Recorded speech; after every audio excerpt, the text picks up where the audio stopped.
고린도전서 15장 19절 신약성경 282페이지. 만일 그리스도 안에서 우리가 바라는 것이 다만 이 세상의 삶뿐이면 모든 사람 가운데 우리가 더욱 불쌍한 자들이니라. 아멘. 이 원문에 보면은 만일 그리스도 안에서 우리가 바라는 것이 이 생뿐이면 모든 사람 가운데 우리가 더욱 불쌍한 자들이리라. 그러면 만일 그리스도 안에서 우리가 바라는 것이 이 생뿐이면 그러면 이 생뿐이 아니라는 얘기죠. 그죠? 우리는 이 생이 아니고 다음 생이 있죠. 그것을 오늘 말씀하시는 거예요. 이 생뿐이면 우리가 모든 사람 가운데 더욱 불쌍한 자들이리라. 그럼 만일 그리스도 안에서는 뭘까요? 그리스도 안에서 우리가 지금 어떤 생활, 믿음을 지키는 생활을 하고 있죠. 교회 생활 가운데 우리가 믿음의 생활을 하는 가운데서 내 마음대로가 아닌 그런 하나님의 통치를 받는 것이 우리 이생뿐이면 우리가 더욱 불쌍한 자다. 근데 우리는 이생뿐이 아니라 부활 후에 그리스도와 같이 지내는 영생이 있죠. 영생은 다른 말로 하면 한 시대의 삶, 바로 천년왕국이 있다는 거예요. 천년왕국.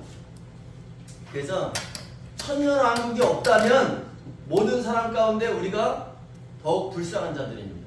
왜? 없는 것을 바라보고 지금 우리가 믿음의 생활을 하고 있잖아요. 근데 반드시 그것은 있는 겁니다.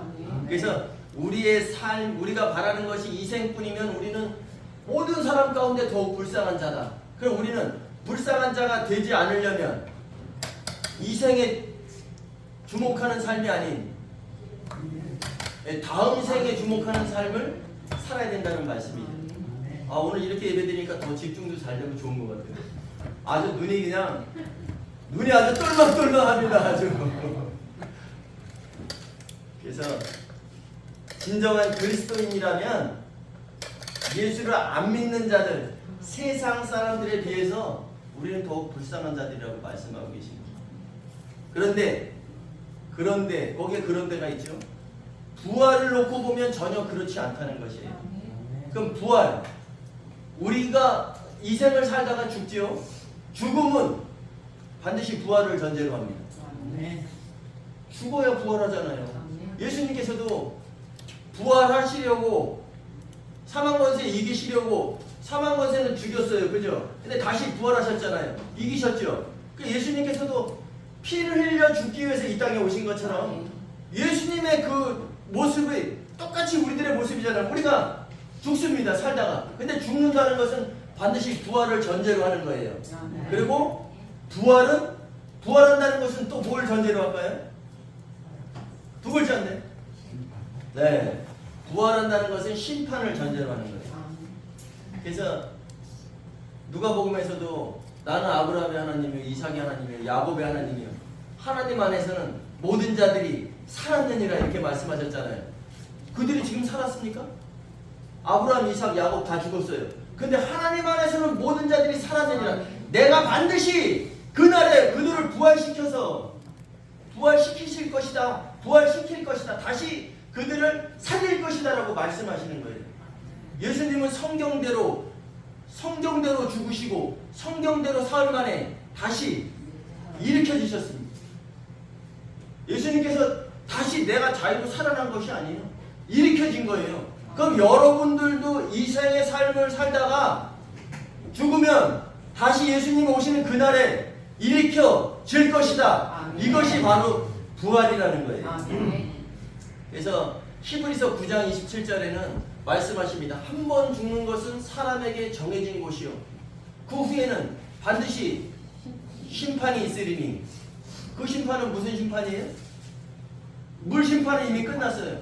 한 번 죽는 것은 사람에게 정해진 것이요 그 후에는 반드시 이 심판이 있으리니. 우리 성경에는 심판이 있으리라 하지만 원문에는 이 심판이 있다. 그러면 이 심판은 무슨 심판일까요? 불심판인 거예요. 불심판.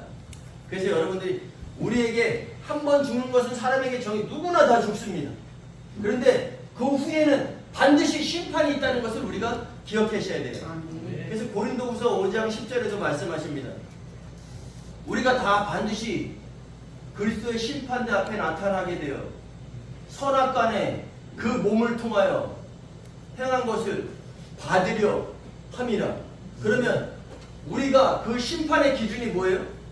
고린도후서 5장 10절에 나오는 그 심판의 기준, 그 몸을 통하여 선악간에 행한 대로, 그들이 행한 대로, 그러니까 사도들이 그리스도와 심판대 앞에 반드시 나타나게 되어 성도들 선악간에 그 몸을 통하여, 그 몸은 뭐다?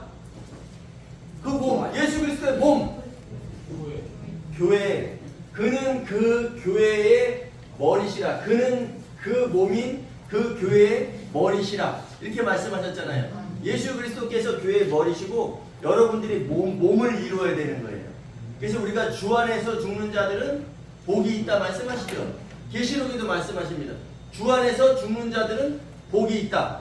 근데 주 안에서 죽는 자들이 복이 있다는 것은 나 예수 믿다가 죽었어, 이것을 얘기하는 게 아니라 예수를 믿음으로써 우리가 하나님의 뜻을 알고 하나님의 뜻을 위해서 준비하고 가잖아요.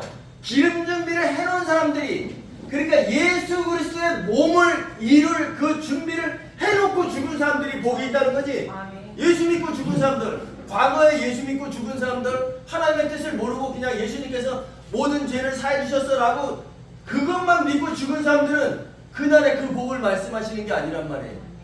우리 주 안에서 죽은 자들은 복이 있다는 그 말씀은 예수님께서 다시 오실 때 그 복은 마카리오스의 복을 얘기하는데, 마카리오스는 주님이 오셨을 때 주님과 헤어지지 않고 함께하는 복이겠죠.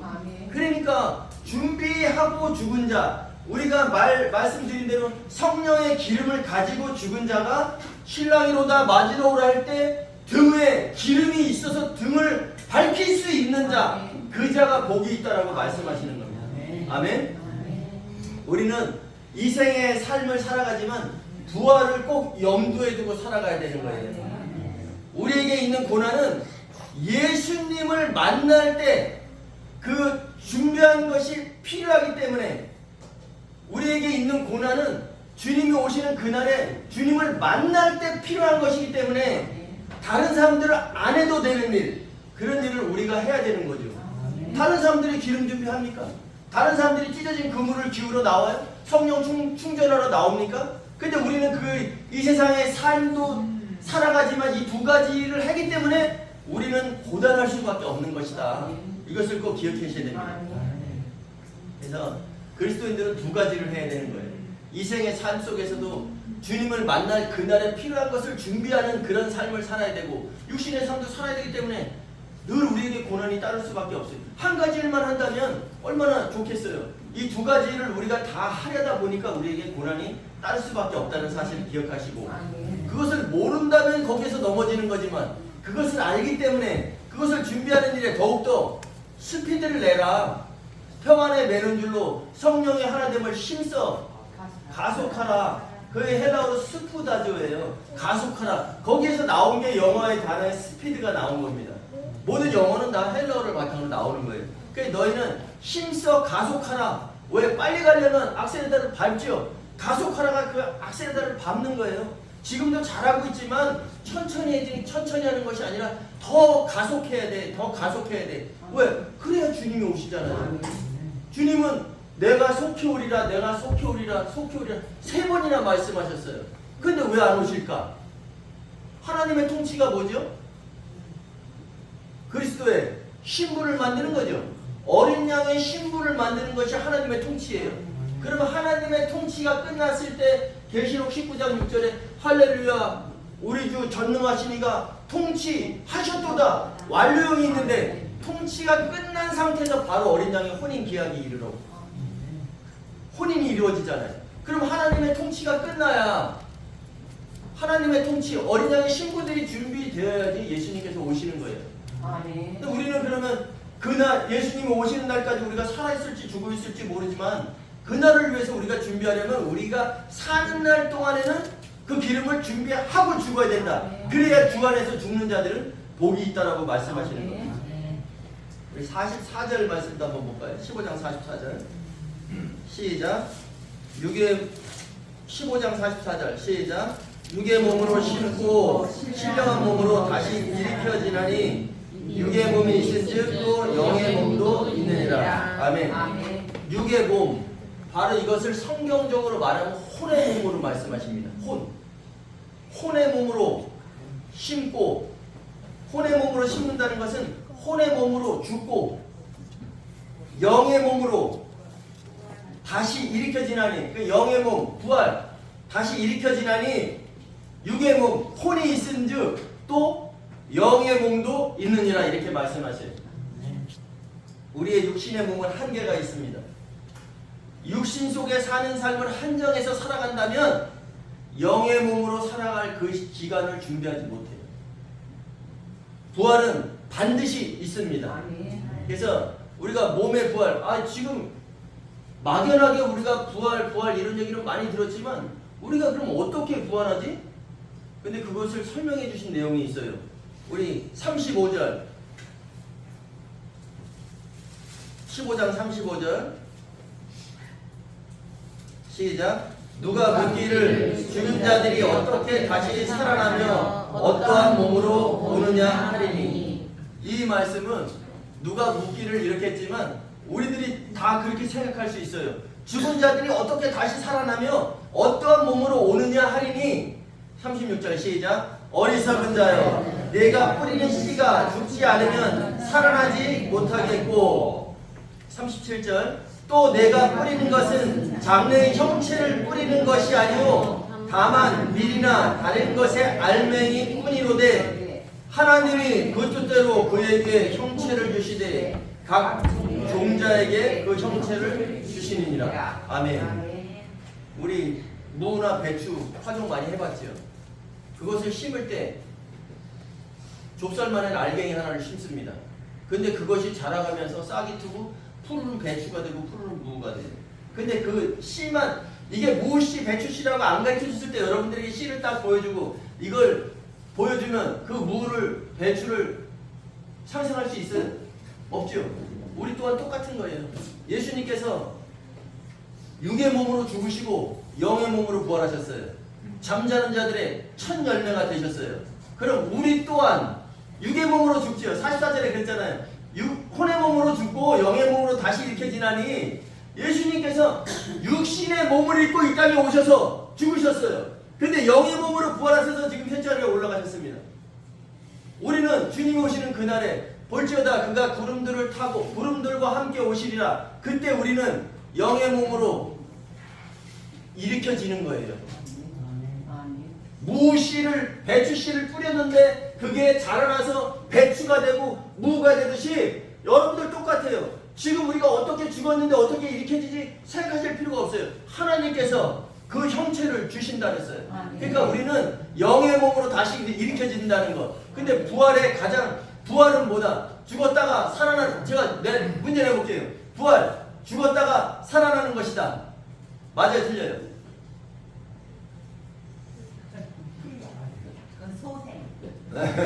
맞아요. 그러면 2번, 부활은 육신으로 죽었다가 육신으로 살아나는 것이다. OX. 그러면 부활은 육신의 몸이 죽어서 영의 몸으로 일으켜지는 것이다. 네.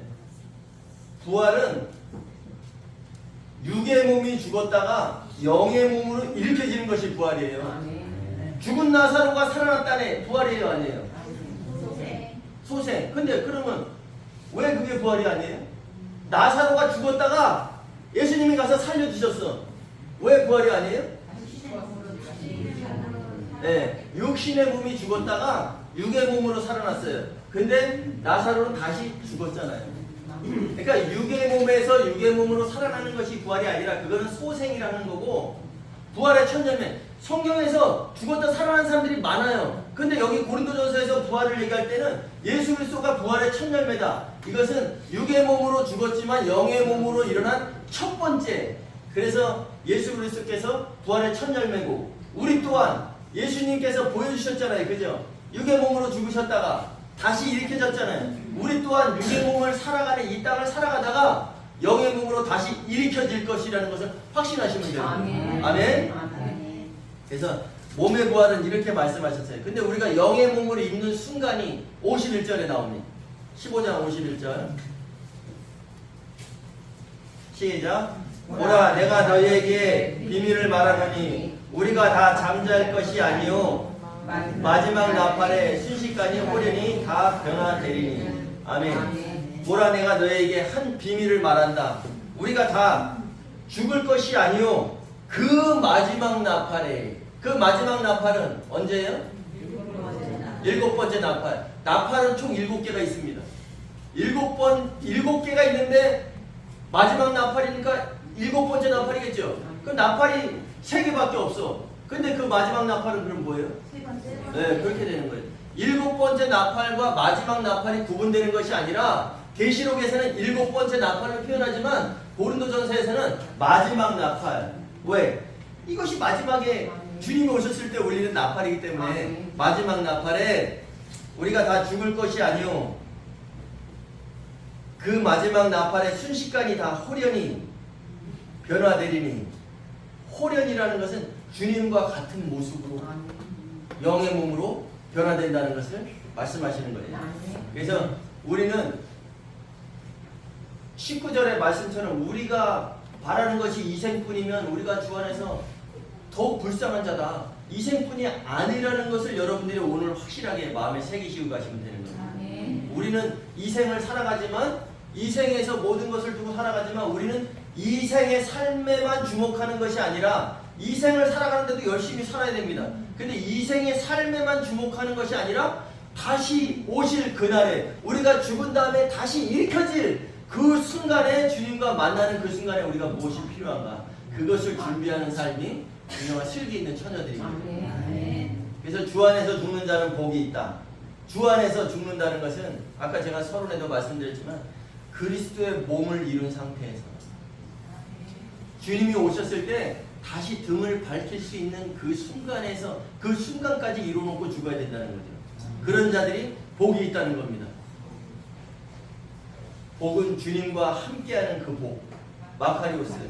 주님이 오셨을 때 주님과 함께 천년왕국의 혼인 만찬에 들어가는 혼인잔치에 초청되는 것을 여러분들은 다 부활되면 혼인잔치 다 초청돼요.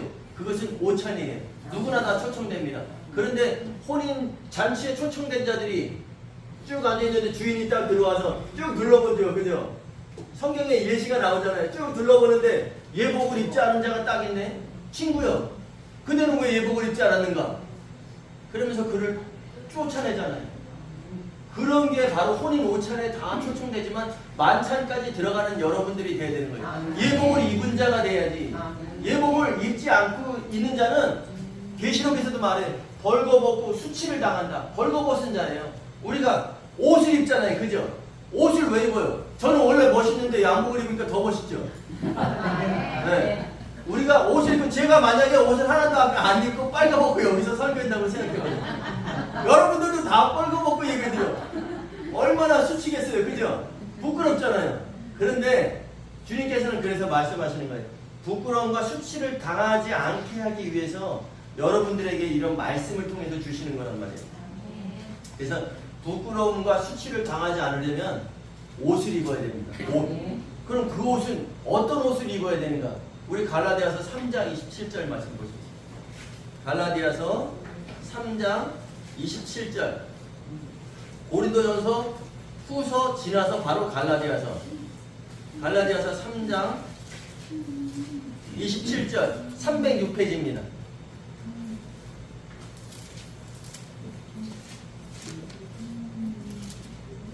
306페이지 갈라디아서 3장 27절 시작. 누구든지 그리스도와 합하기 위하여 세례를 받은 자는 그리스도로 옷 입었느니라.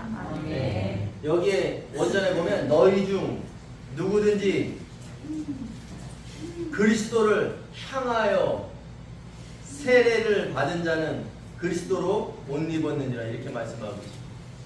그러면 갈라디아서 3장 27절에 너희 중 누구든지 그리스도를 향하여 세례를 받은 자는 그리스도로 옷 입었느니라.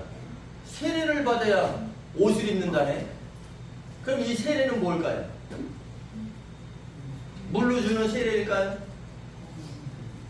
성령 세례. 맞습니다. 성령 세례를 말씀하십니다.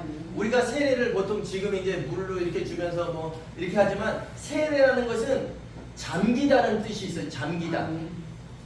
그래서 우리는 지금 그리스도로 옷을 입으려면 성령에 잠겨 있는 자가 그리스도로 옷을 입은 자예요. 아멘. 그래서 우리가 부끄러움과 수치를 당하지 않을 주님 오시는 날에, 왜? 지금은 여러분들 다 세상의 옷을 입고 있어요. 부끄러움을 당하지 않습니다. 근데 그날에 확연히 드러납니다.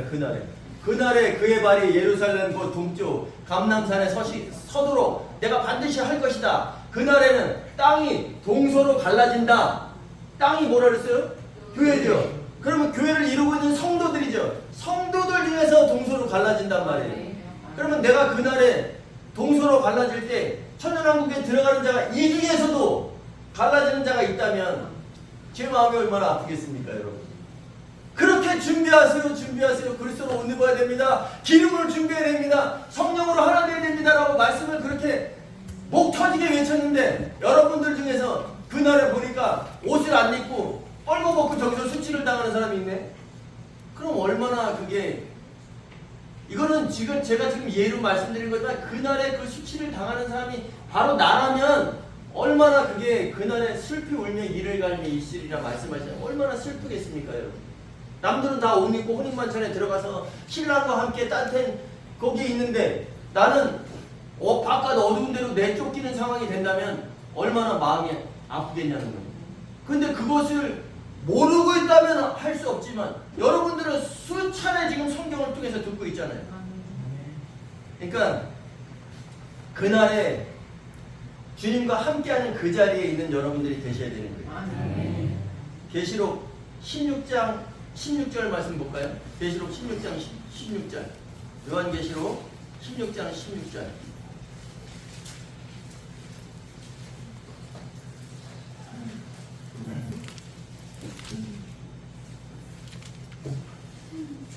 이게 성경에서 증언해 주고 있는 거예요. 우리가 어디에 모여지는지. 계시록 16장 16절 시작. 새 영이 히브리어로 아마겟돈이라 하는 곳으로 왕들을 모으더라. 여기에 새 영이라는 것은 잘못된 번역이에요. 여기에는 이게 단수입니다. 단수. 또 그가 히브리어로 아마겟돈이라 하는 그곳으로 왕들을 모으더라. 여기는 또 그가. 그럼 또 그가 누구겠어요? 예수님께서 아마겟돈이라 하는 그곳으로 왕들을 모으더라. 땅의 왕들이 누구라 했어요? 땅의 왕들. 땅의 왕들. 땅은 교회잖아요. 그죠? 교회 왕들은 성도들인 거예요. 그 땅의 신자, 아니 땅의 상인들은 신자라 그랬잖아요. 그죠? 성도가 되는 땅의 왕들을 다 모으는 거란 말이에요. 또 그가, 주님께서 단수예요. 이거는 새 영이면 단수가 될 수 없죠. 또 그가 히브리어로 아마겟돈이라 하는 그곳으로 왕들을 모으더라. 이게 바로 그리스도의 심판대예요. 그래서 계시록 16장 16절은 그리스도의 심판대를 말씀하시는 겁니다. 마태복음 24장 25장에도 그리스도의 심판대죠. 성경은 여러 다각도에서, 그 다음에 제가 아까 말씀드린 잔치를 청해놓고 모든 사람들을 다 불러들여놓고 그 잔치를 청한 그것이 그리스도의 심판대죠. 성경은 다 여기저기 다 그리스도의 심판대를 말씀하고 있어요. 근데 여기에서 아마겟돈이라고 그래요. 그럼 우리가 아마겟돈 전쟁이라는 말 여러분들 들어보셨죠? 아마겟돈 전쟁은 지상에서 일어나는 마지막 전쟁이 아니에요. 아마겟돈이라는 뜻은 하르 무기또, 하르 산, 무기또 지폐의 산인 겁니다.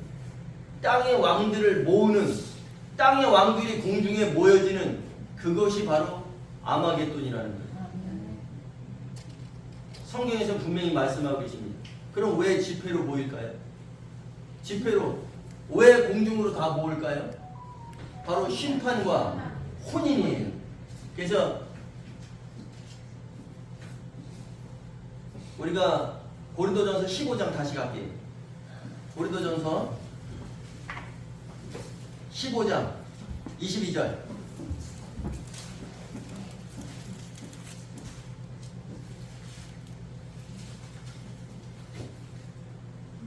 시작. 아담 안에서 모든 사람이 죽은 것 같이 그리스도 안에서 모든 사람이 삶을 얻으리라. 여기에서 우리가 오해하기 쉬운 구절이 여기 있습니다. 아담 안에서 모든 사람이 죽은 것 같이, 이거 죽은 것 같이라는 것은 과거형이에요. 그래서 죄를 져서 죽었으니까 예수를 믿으면 다시 살려진다, 이런 말씀으로 오해하기 쉬운 번역이에요. 그런데 이것은 현재형으로 되어 있는 거예요. 아담처럼, 아담 안에서라는 것은 아담처럼 육의 몸을 입고 살다가 죽는 것 같이. 모든 사람들은 다 죽잖아요. 아담이 육의 몸을 입고 와서 죽었죠. 그러니까 아담 안에서 모든 사람이 죽은 것 같이 과거형이 아니라, 아담의 죄가, 우리의 아담 때문에 죄를 졌으니까 우리가 모두 다 죽는다, 이게 아니라 아담은 육의 몸을 입고 와서 죽었습니다. 아담처럼 육의 몸을 입고 살다가 죽는 것 같이 우리도 다 죽는다는 그런 말씀이에요. 이게 모든 사람이 다시 삶을 얻으리라, 이렇게 나와 있죠. 아담 안에서 모든 사람이 죽는 것 같이, 이건 현재형이에요. 그 그리스도 안에서 모든 사람이 삶을 얻으리라, 이것은 부활을 얻는다는 말씀. 여기에서도, 성경에서도 분명히 말씀하고 있습니다. 우리는 죽었다가 다시 부활한다는 그런 내용입니다. 모든 사람은 아담처럼 살다가 죽게 되어 있습니다. 그런데 예수님처럼 모든 사람은 다시 영의 몸으로 살게 되어 있다는 말씀입니다. 여러분들, 오늘 말씀을 간략하지만 고린도전서 15장 19절에 만일 그리스도 안에서 우리가 바라는 것이 이생뿐이면 모든 사람 가운데 우리가 더욱 불쌍한 자들이리라. 여러분, 우리는 반드시 부활한다고 오늘 성경에서도 말씀하시고, 성경의 여러 구절에서도 말씀하셨어요. 그 다음에 주님께서 손수 보여주셨어요. 피를 입고 오신 육신의 몸을 입고 오셨다가 영의 몸으로 일으켜지셨습니다. 그럼 우리 또한 똑같이 부활의 첫 열매 되신 그 예수 그리스도를 따라서 우리는 아담이 육신을 입고 살다가 죽는 것처럼 우리 또한 육신을 입고 살다가 죽습니다. 그런데 반드시 영의 몸으로 일으켜질 거예요. 영의 몸으로 일으켜지는데, 영의 몸으로 일으켜졌을 때 그 후를 우리가 생각해보고 믿음의 생활을 해야 된다는 거예요. 다만 이 세상에서 사는 이 50년, 100년의 삶에 주목할 것인지, 앞으로 주님 오셔서 1000년 동안 혼인 만찬에 들어가서 주님과 함께하고 또 더 나가서 세세토록 주님과 함께하는 그 삶을 택할 것인지는 지금 우리의 삶, 바로 지금 이때에 정해져 있다는 것을 확신하시고 준비하시는 여러분들 되시기 바랍니다. 아멘.